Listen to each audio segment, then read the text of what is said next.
Hello. The staggering spike in coronavirus infections and deaths across India shows no sign of abating. In the past day, more than half the world's new cases were recorded in India. On Tuesday, it reported more than 323,000 new cases. Another 2,700 deaths were recorded, lifting the total number of people killed to almost 198,000. Though experts believe the real figure is much higher. According to news agency Reuters, one person is dying every 4 minutes in the capital, New Delhi. The World Health Organization says the situation is being exacerbated by people going to hospital unnecessarily. It's also blaming low vaccination rates, more contagious variants and mass gatherings. Despite that, tens of thousands of people marked the end of a Hindu festival by bathing in the river Ganges, an event Prime Minister Narendra Modi refused to call off. Elizabeth Puranam reports from New Delhi. Mass cremations and burials have become the norm in a country where the bodies of coronavirus victims are piling up. Crematoriums and burial grounds are working day and night and even burning bodies in parks and car parks. Families of the dead mourn for their loved ones who succumbed not just to the virus but to the shortages of beds and oxygen. The country, I am feeling very bad. I have money, I have everything, but I can't save my sister.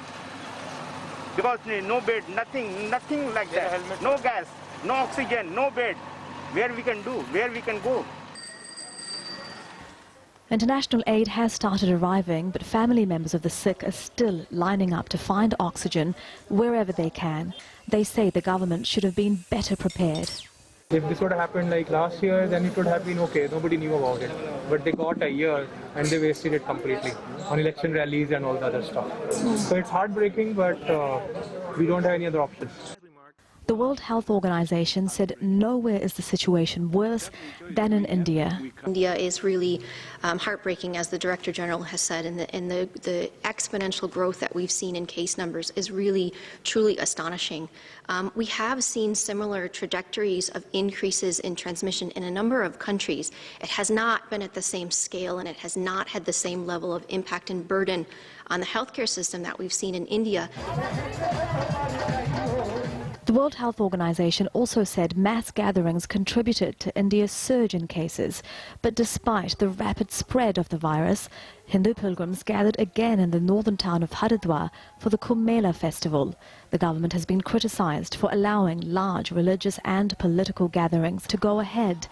And both the central and Delhi governments have been accused of insensitivity to people's suffering and blatant inequality in setting their priorities. As people continue to die because of a lack of hospital beds and oxygen, Delhi's government is planning to convert 100 rooms in this five-star hotel to set up a COVID-19 health facility for staff at the Delhi High Court and their families. A controversial move it was forced to scrap following criticism from the public and the High Court itself.